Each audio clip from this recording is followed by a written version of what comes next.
Olá, boa noite. Chuva causa estragos em Uberlândia e há previsão de novos temporais na cidade.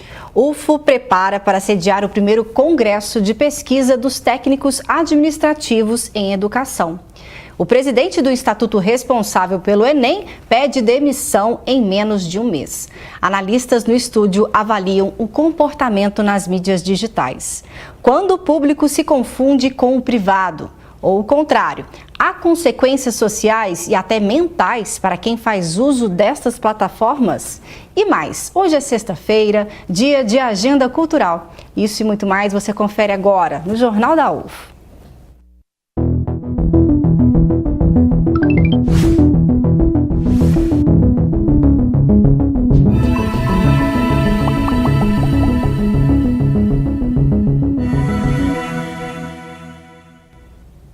A forte chuva que atingiu Uberlândia na madrugada de hoje derrubou dezenas de árvores, causou estragos na rede elétrica e complicou o trânsito em alguns pontos da cidade. De acordo com o Laboratório de Climatologia da UFO, foram registrados mais de 50 milímetros de chuva e ventos de 30 quilômetros por hora na região do bairro Santa Mônica. A Prefeitura informou que servidores do DEMAI estão trabalhando na substituição de grades de escoamento, recolocação de tampas de bueiros e desobstrução das galerias, principalmente na Avenida Rondon Pacheco. Por exemplo, as grades já foram substituídas. E as inscrições para participar do primeiro Congresso de Pesquisa dos Técnicos Administrativos em Educação e o primeiro Simpósio de Assistência Estudantil terminam neste domingo.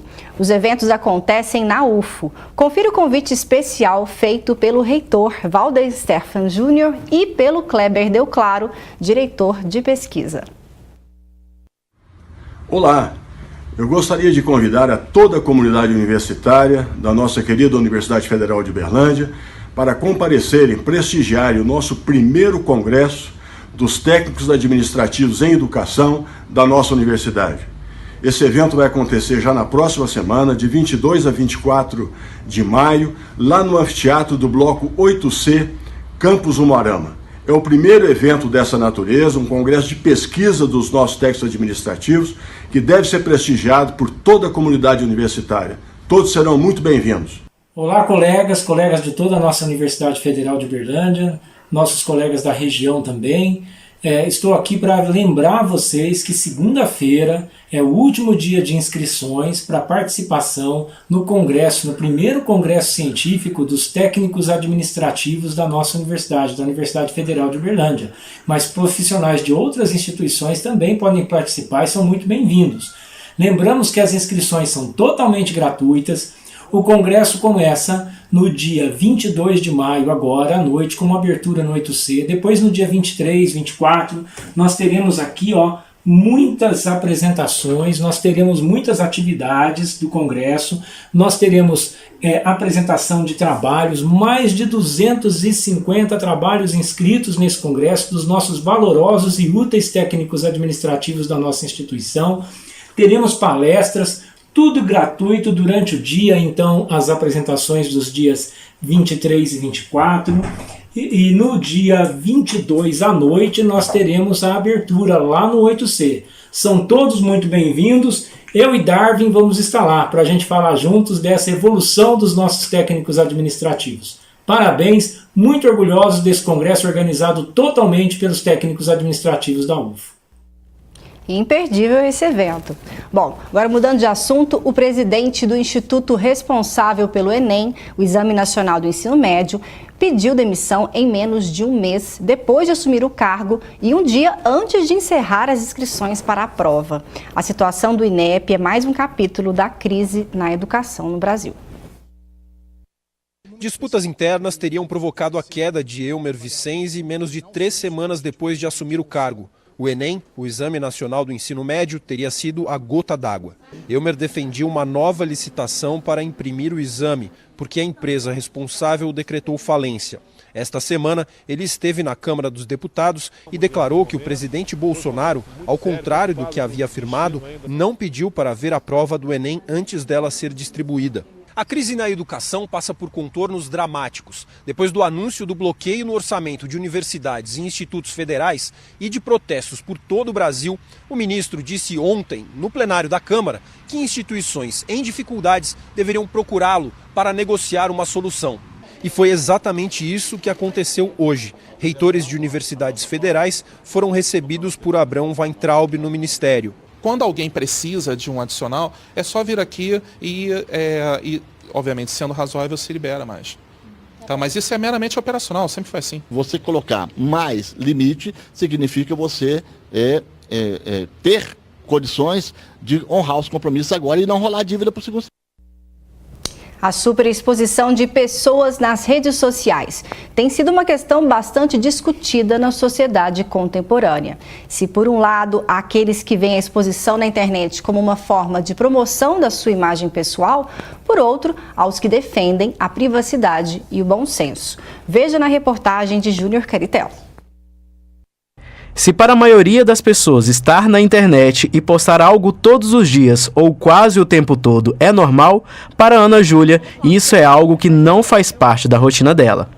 A estudante não está nas principais redes sociais do país. O Instagram tinha o negócio da foto, nunca gostei muito de tirar foto, e aí quando o Instagram surgiu eu não tinha foto para postar, então não criei e acabou ficando assim até hoje. O Facebook também nunca tive vontade, mas porque não tinha vontade de acompanhar o que meus amigos faziam e segue assim até hoje.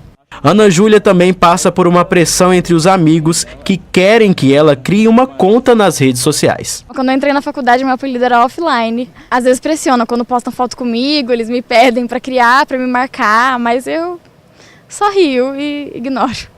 Se por um lado a Ana Júlia não é tão conectada nas mídias sociais, por outro, a Aline fez da plataforma digital um empreendimento. Criou uma linha de roupas infantis. Eu tive muita dificuldade de comprar roupa para ele do jeito que eu queria, né? Era tudo muito assim, mais do mesmo, e eu falava assim, não, gente, quero vestir ele de uma forma diferente e tal, pensar em algumas coisas, e aí eu fui criando. Além de postar as coleções que a própria Aline criou, ela ainda conta com um grande aliado. O filho Felipe, que é o seu garoto propaganda, mas toma todo cuidado para não expor ao extremo o filho. Eu sempre observo quem é que está seguindo, como é que é, quais os comentários que faz, mas assim, graças a Deus eu nunca tive problema assim, de preocupar, de pensar assim, ai, será que está mal intencionado? Não, assim, porque meu público hoje é tudo materno, né, praticamente materno, e aí tá todo mundo no mesmo barco. Né? Todo mundo tem filhos, a gente se apoia, se ajuda, né? Então não tem essa questão assim de ter medo de nada, assim, nunca tive nenhum tipo de problema. Esta advogada explica até que ponto os pais têm o direito de publicar foto dos filhos na internet. Tem que ter um pouco de cautela, né, e respeitar a integridade da criança e a individualidade dela também. E a criança, a partir dos 3, 4 anos, ela já sabe manifestar se ela gosta ou não daquela foto, né, para poder fazer aquela publicação. Então tem que ter todas essas cautelas, está comentando com a criança, pedindo a participação dela. Além disso, a advogada explica quais devem ser os principais cuidados ao postar ou compartilhar fotos e vídeos nas mídias sociais. Não colocar a identificação da criança, tipo criança com uniforme, né? O local onde a criança mora, tipo, por exemplo, foto em frente de condomínio. Não está identificando, né, possíveis lugares ou até mesmo a criança para evitar que ela seja exposta ao alvo de algum outro tipo de abuso que possa vir a ter. E também evitar fotos, né, de intimidade, tipo assim, a criança usando um banheiro, tomando banho, né? Essas publicações que geralmente são bem denegríveis à criança. Bom, e para falar hoje sobre a exposição nas redes sociais, as oportunidades e desafios, convidamos hoje para o bate-papo a Márcia Fernandes, que é professora de computação aqui da UFO. Boa noite. Boa noite, obrigado pelo convite. Eu que agradeço. E também o Brunner Miranda, que é psicólogo. Boa noite, Bruno. Boa noite. Gostaria de começar com um psicólogo, porque minha pergunta tem a ver com essa questão dos limites sociais. Deve haver, na sua opinião, Brunner, limites para o que deve ser compartilhado nas mídias sociais? Acho que o que a gente viu na entrevista já esclarece bastante coisa em relação a esses limites de exposição, até a que ponto eu posso expor o outro. para começo de conversa, mas existe... No caso de filhos, No caso de filhos, de estranhos, até mesmo amigos. Eu posso não estar satisfeito com o que o meu colega está postando de mim, é a minha imagem, né? A gente, o pessoal que trabalha aqui com jornalismo, com a televisão, a gente sabe como é essa questão do direito de imagem, inclusive. Mas, para além disso, acho que é muito importante a gente pensar quais são as consequências das minhas ações, quais são as consequências desse compartilhamento.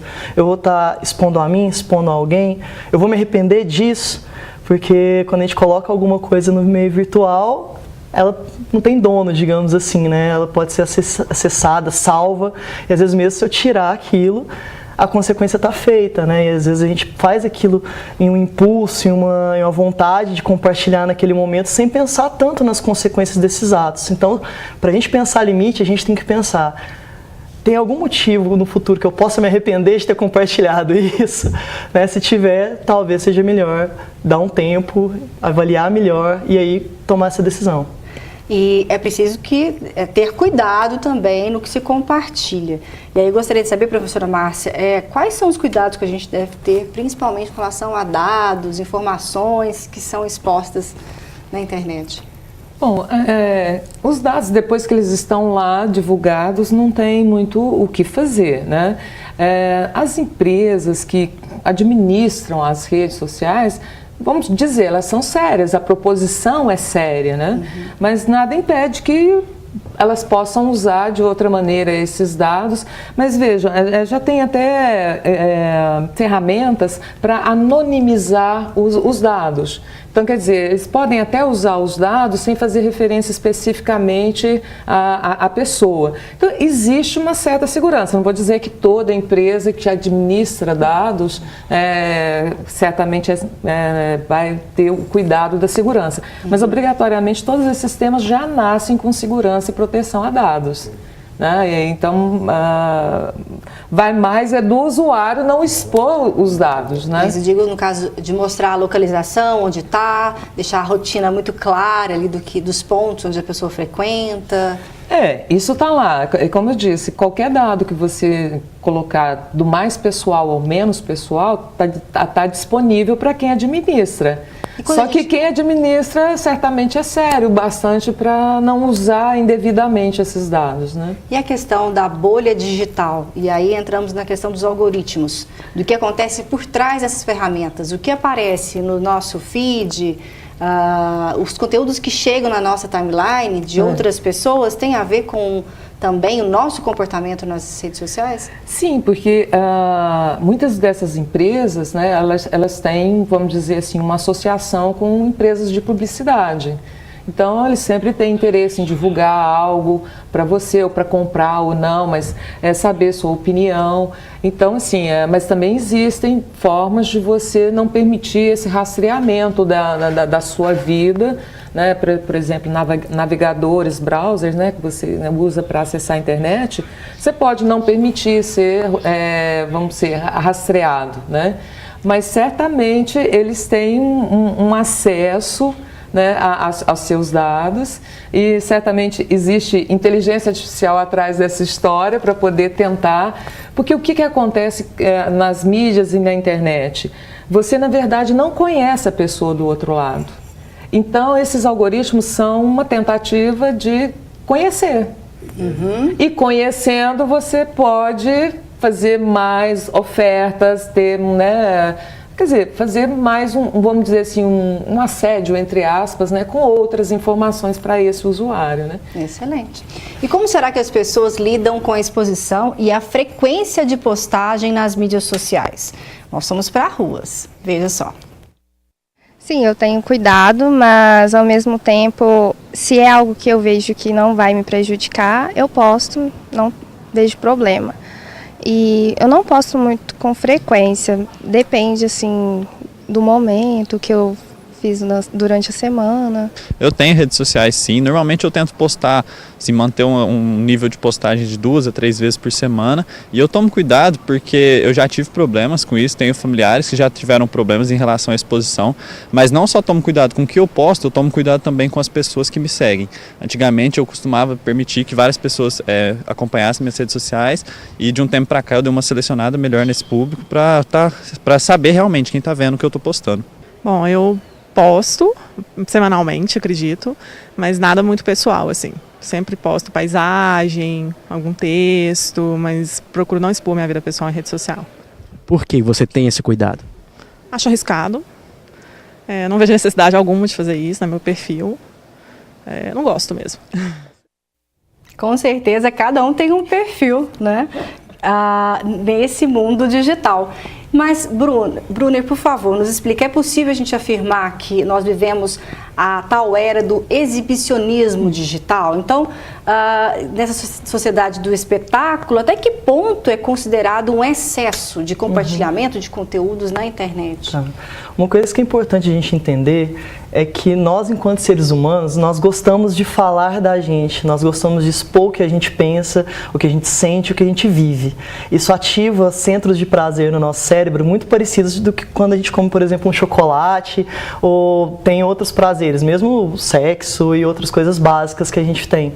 Então, essa ativação de centros de prazeres, dependendo da frequência que a gente vai ativando isso, nós também podemos entrar na adicção, ou seja, no vício. Isso acaba virando um vício. Isso acaba virando um vício. Então, no momento que a pessoa precisa se afastar da rede social, mas isso gera ansiedade, isso gera aquela necessidade de toda hora estar conferindo a tela para ver se chegou alguma notificação, a gente vê que a pessoa está deixando de viver outras experiências no mundo fora do digital para ficar na expectativa da vivência do virtual. Excelente. Né? Por outro lado, tem aquele ditado popular, né? Que a grama do vizinho é sempre mais verde. Sim, sim. E ver a vida do outro de forma digital, de certa forma, também pode gerar, além de ansiedade, até casos de depressão? Sim, porque no mundo, algumas redes sociais, em geral, a gente sempre quer colocar o nosso melhor, digamos assim. Né? Raramente, existem, claro, pessoas que também podem se comunicar dependendo do que ela curte, de quem ela segue, dos grupos que ela participa. Você consegue até identificar alguma presença de algum transtorno, como a própria depressão. Mas, em geral, a gente, como você bem disse, essa era de exibicionismo, né? Nós colocamos sempre aquela face sorrindo, aquela experiência gostosa, todas aquelas coisas. E eu uso aquilo para comparar com a minha vida. E se minha vida não se encaixa no que eu estou vendo ali, que eu estou imaginando naquele momento, né, por um atalho mental, a vida dos outros é daquela maneira, a minha não é daquela maneira. Será que tem alguma coisa errada comigo? Porque mesmo quando eu coloco a minha foto sorrindo, num lugar legal, eu conheço a minha vida. Eu sei que talvez ela não seja o que eu estou postando, mas eu não conheço a vida do outro, então para mim a vida do outro é o que eu estou enxergando. Então na hora que eu faço essa comparação, e se isso encaixa com as minhas crenças de mundo, as crenças sobre quem eu sou e sobre o meu futuro, essa comparação pode gerar um gap, uma diferença, que pode fazer com que eu comece a ver minha vida como algo que talvez não é tão legal. Por que os outros conseguem ser tão felizes e eu não? Quando a gente sabe que a nossa vida é cheia de altos e baixos. Com certeza. A do outro também. A do outro também. Bom, quer ficar sabendo agora sobre o tempo neste fim de semana, friozinho chegando? Veja a previsão do tempo para este sábado.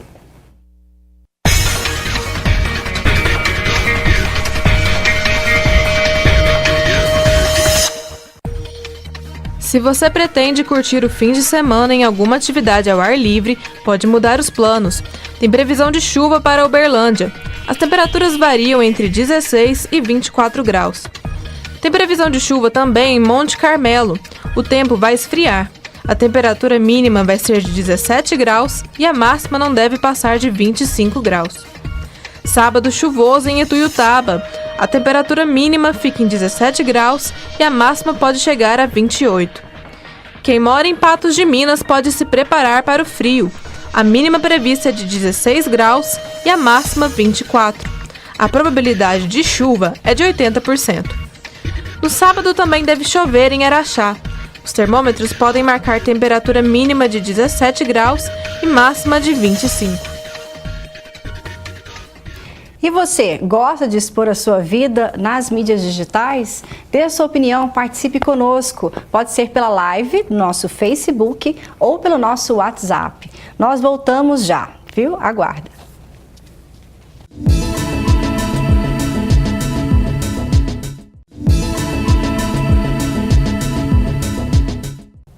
Youtubers, blogueiros, instagramers movimentam bilhões de anúncios nos seus feeds e stories. Os influenciadores digitais geram conteúdo o tempo todo e nós não estamos falando só de celebridades. Os criadores de conteúdo podem ganhar milhões de seguidores quando conseguem gerar credibilidade perante o público, misturando cenas da vida cotidiana com as relações com as marcas. Veja na reportagem. Postar sobre a vida pessoal nas mídias sociais gera tanto interesse nas pessoas que, para alguns, se torna até mesmo uma profissão. Esse é o caso da Luísa Fonseca, que é influenciadora digital. Ela conta como, sem pretensão, mais de 100 mil pessoas começaram a acompanhar as postagens dela no Instagram. O interesse dos seguidores na vida da Luísa é tanto que algumas empresas perceberam isso e hoje buscam ela para relacionar a marca com a própria vida pessoal. Olha, eu acho que eu demorei um pouquinho a colocar o meu nome e dar a minha cara a tapa mesmo. No início eu só usava pessoas para divulgar a minha marca. E aí quando eu comecei a vestir as roupas e divulgar as roupas em mim, eu comecei a ver o interesse na minha vida, das pessoas na minha vida. Então eu vi que o retorno até de vendas era maior. Aí eu comecei a usar isso ao meu favor também e com as parcerias que estavam surgindo já na época. Apesar de dar retornos, inclusive financeiros, Luísa conta que faz algumas considerações na hora de decidir sobre o que compartilhar ou não. Eu acho que tudo na vida digital a gente tem que ter um limite, né? Então, assim, eu tenho uma filha, eu tenho que resguardar ela de vários detalhes, né, pela segurança dela, e em relação à minha vida também. Então eu acho que assim, tudo tem um limite. A gente mostra sim o lado bonito, né, uma foto editada, eu sou muito preocupada com isso, com montagem, como que vai combinar no feed e tudo mais. E eu busco trazer a realidade por trás disso, a louça suja, né, uma coisa assim que é para mostrar que a gente é real, que a gente é atingível. Eu acho que a rede social ela quer isso, essa proximidade, mas tem um limite também, né, de exposição, de tudo, assim, tanto de corpo, de dia a dia também, né, porque sim, a gente não pode também todos os problemas que a gente tem e tudo mais, a gente sabe que todo mundo tem, mas acho que sim, tem um limite, tem que ter um filtro. E agora, falando sobre esse assunto, a exposição de crianças e jovens na internet. Professora Márcia, como você vê essa questão de pais que expõem, de certa forma, os filhos e também dos jovens menores de idade? Como que deve ser esse relacionamento com as mídias? Bom, já tem várias orientações, né? Já se orienta bem a todos como é o uso. Os pais podem proteger, né, o uso da internet, sites, tempo. Tudo isso eu acho que é uma prerrogativa dos pais, né? Que acho que ele deveria exercer isso pelo bem do próprio filho. Então, se não está fazendo, ele está sendo, vamos dizer assim, conivente com possíveis, né, problemas que venham a surgir, mas eu acho que eles deveriam exercer. Existem ferramentas que ele pode fazer, e se usar uma ferramenta for algo muito brutal, ele pode conversar, ele sempre pode administrar esse uso. Do meu ponto de vista, ele pode e deve, né, se envolver nesse tipo, porque a criança, dependendo, e até mesmo os nossos jovens, talvez eles não tenham maturidade suficiente em algumas situações para discernir, entendeu? Então, acho que a participação dos pais é fundamental para que essa coisa seja saudável, porque foi criada para ser saudável, né? Perfeito. Bruna, e quanto mais tempo a pessoa fica online, naturalmente ela terá menos tempo para as interações sociais no mundo real. Como chegar a esse equilíbrio? Então, essa é uma questão bastante complicada e que tem sido discutida bastante nos círculos acadêmicos e também práticos, né? A gente estava até discutindo antes de começar o jornal, o quanto nós, enquanto seres humanos, nós desenvolvemos durante a nossa evolução a capacidade de pegar deixas sociais, uma expressão, uma posição corporal. Ninguém precisa estudar para isso, digamos assim. Por outro lado, a gente também nasceu com a capacidade de falar, por exemplo. mas não quer dizer que a gente nasceu falando. Se a gente não foi estimulado a falar e aprender a falar, a gente não fala. Da mesma forma, se a gente não é estimulado pelas interações a lidar com o outro, a lidar com as minhas frustrações, eu não vou desenvolver essa habilidade.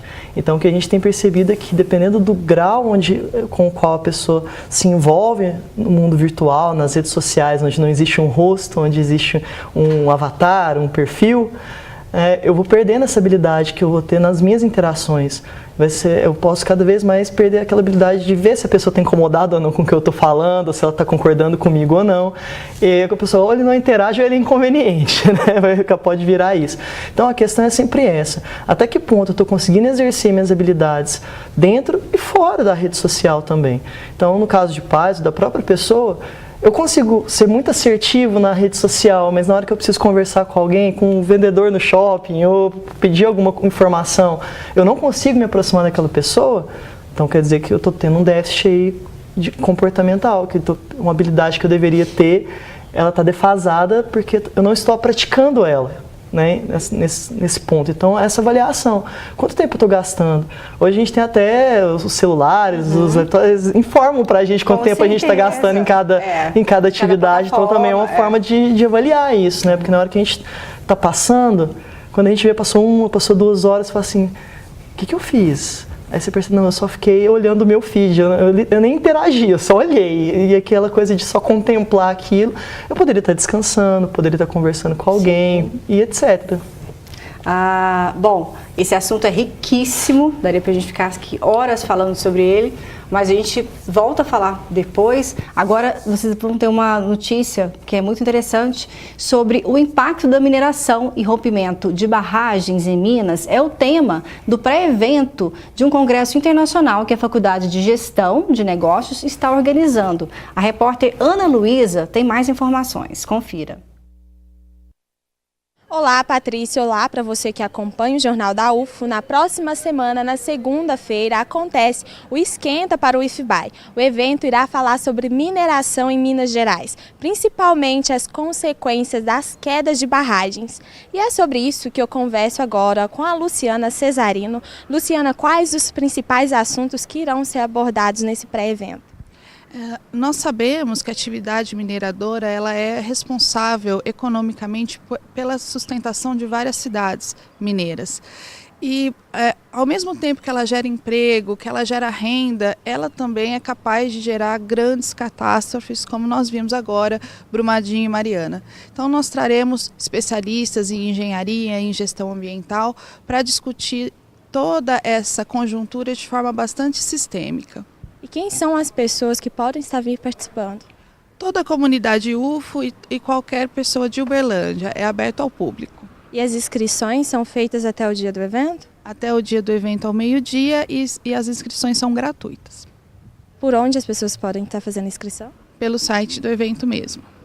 Certinho, muito obrigada, Luciana. Lembrando que o evento será aqui no campus Santa Mônica, no Auditório 5S. Eu volto com você aí no estúdio, Patrícia. Obrigada, Ana Luísa. Hoje é sexta-feira, dia da nossa agenda cultural. E nós vamos saber agora qual a programação para este fim de semana. Confira então no nosso quadro Agenda Cultural.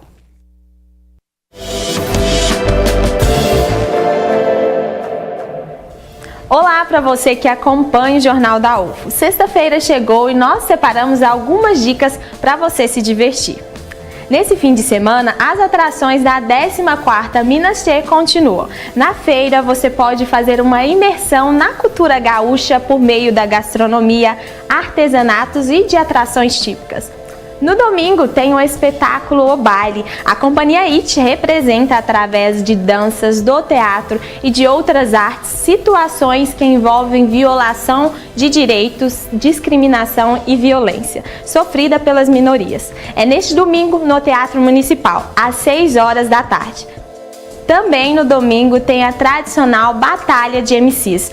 Dessa vez será a pré-seletiva para o Duelo Nacional de MCs. Lembrando que é na Praça Clarimundo Carneiro a partir das 7 da noite. Vai ficar em casa neste fim de semana? Também temos dicas para você aproveitar. A minha dica é a série Troia, que a gente encontra lá na Netflix. Porque ali trabalha muito bem o conto a partir de Homero mesmo. Então aparecem os deuses, aparecem a forma como os deuses interferem ali na guerra. Então é uma série muito boa para poder entender essa história mais de forma melhor do que o filme, por exemplo, aquele filme do Brad Pitt. E um seriado que eu recomendo é o Game of Thrones. Depois dessa longa temporada aí, né, de 10 anos de seriado, já tá fechando agora com chave de ouro, os episódios são muito interessantes. Eu super recomendo para o pessoal assistir esse seriado. Eu gosto muito. Bom, esse final de semana eu assisti um filme que chama Capitão Fantástico. Aí mostra um pouco da história de um cara que levou a família dele para viver isolado de toda a sociedade. Aí eles fazem a própria comida, eles plantam, eles caçam, eles vivem isolados totalmente. A Agenda Cultural fica por aqui. Aproveite o fim de semana e até mais.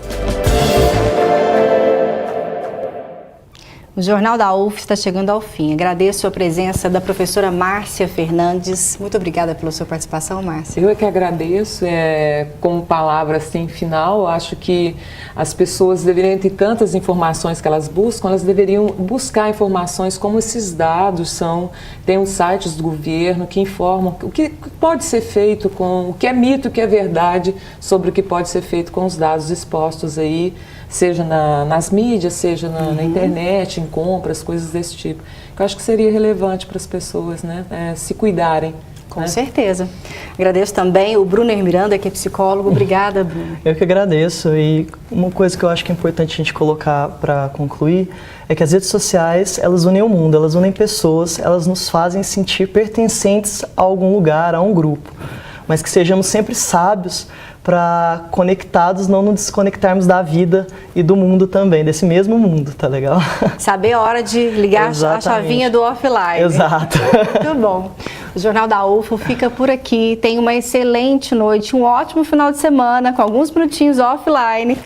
Tchau. Te aguardo até segunda-feira.